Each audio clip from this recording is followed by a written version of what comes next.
What is DID?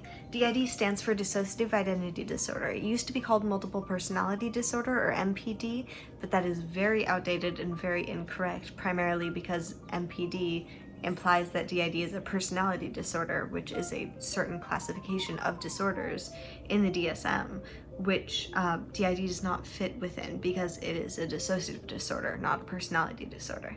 So I would really be careful to stay away from calling it multiple personality disorder, also because it implies, so personalities, many can exist within one person.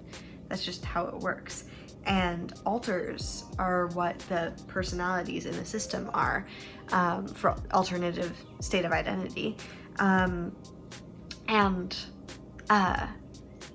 Each alter, we are our own full people. We are each our own full person who can include and contain multiple personalities. So calling alters within a system personalities can be really pigeonholing each alter into one very specific persona or personality or state or whatever, which we're all full people.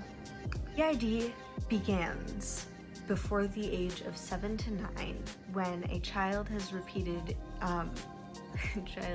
when a child has experienced repeated trauma and or abuse that has happened consistently, and that child is also just has a tendency towards dissociation as a coping mechanism. And when that happens, now we get to the theory of structural dissociation. Okay, so structural dissociation can be really difficult for some people to understand, so I'm going to try to give you a little bit of a visual. So when people are born, they have different ego states. Let's say this is one, and here is another, playing with some different pens. And basically, as a child, let's say that a child is throwing a tantrum and they are in an extreme state of anger. They can be aware of the fact that earlier in the day they were feeling sad, and they can have those memories and have that communication from the sadness. But children are not able to experience the types of complex emotions that adults are, where those actually overlap with each other. And instead, they're all separate states that are able to communicate and send messages and all that. This is the messages. And so through that, all of these are able to work together harmoniously, but they're kept separate. At the age of about 7 to 9, these will all combine into one harmonious being that can feel those complex emotions, and where these not only can communicate but can fuse.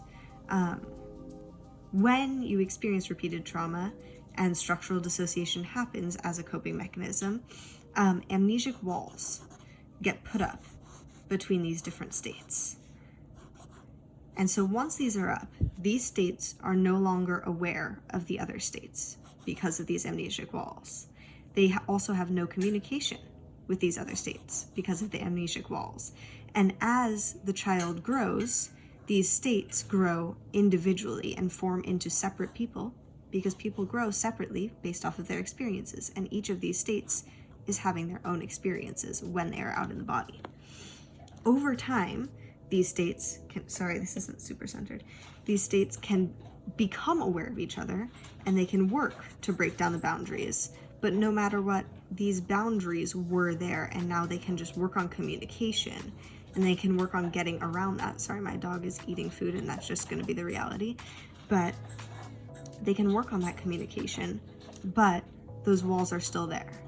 Now, over time, there is such a thing as these walls between two alters breaking down and causing integrations, where, let's say, this is a weird world where purple and orange made this color, and now there's a totally new person. And these two, who existed before, now are completely gone. This is a really messy visual, but so it goes. And now this is what remains, which has some qualities of the first, some qualities of this first, but is its own complete new being.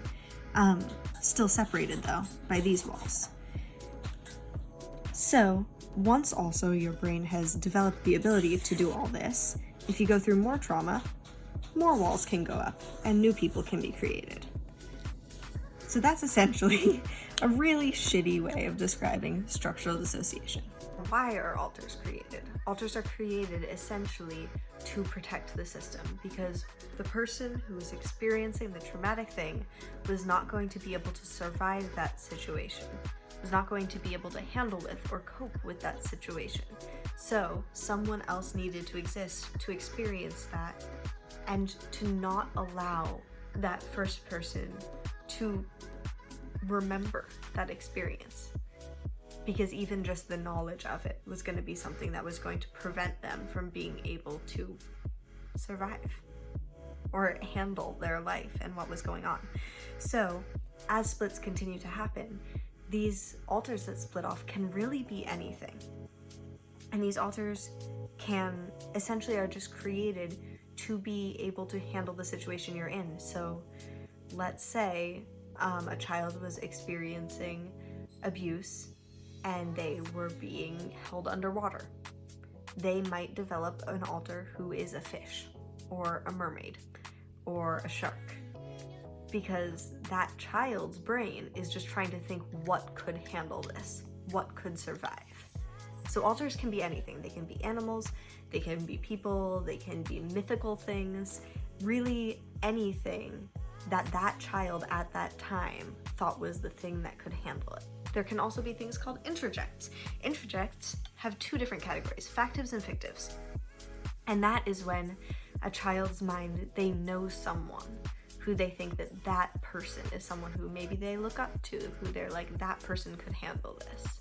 And generally, so if it's a factive, that means it's someone who they know from real life or who really has existed. So a celebrity, a family member, a friend, etc., etc., etc., a teacher, a historical figure. Or there can be characters from different parts of media.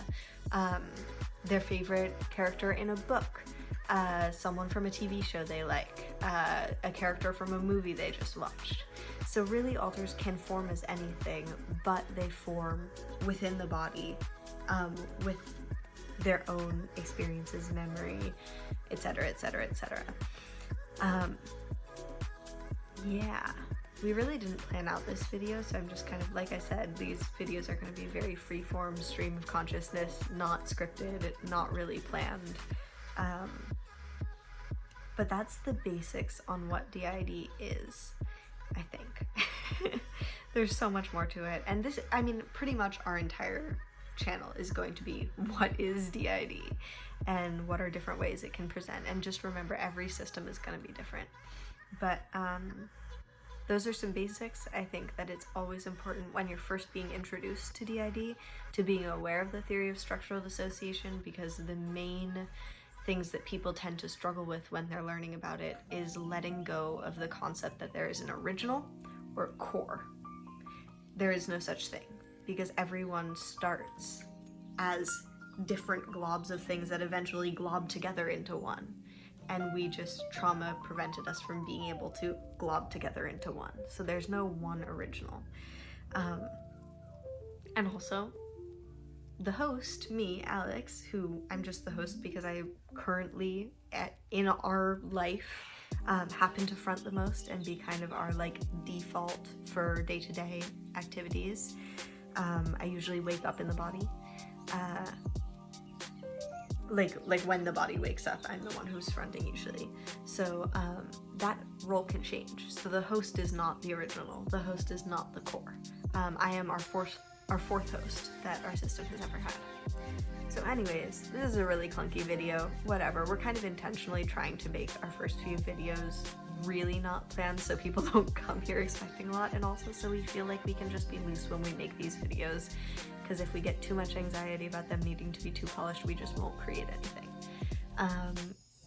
We hopefully will build a small following on here soon and start doing live streams regularly on here. Again, we're going to turn our comments off for this YouTube channel. So I'm sorry about that, but you can come over to TikTok and interact with us over there. Yeah. Bye. Oh, I didn't stop.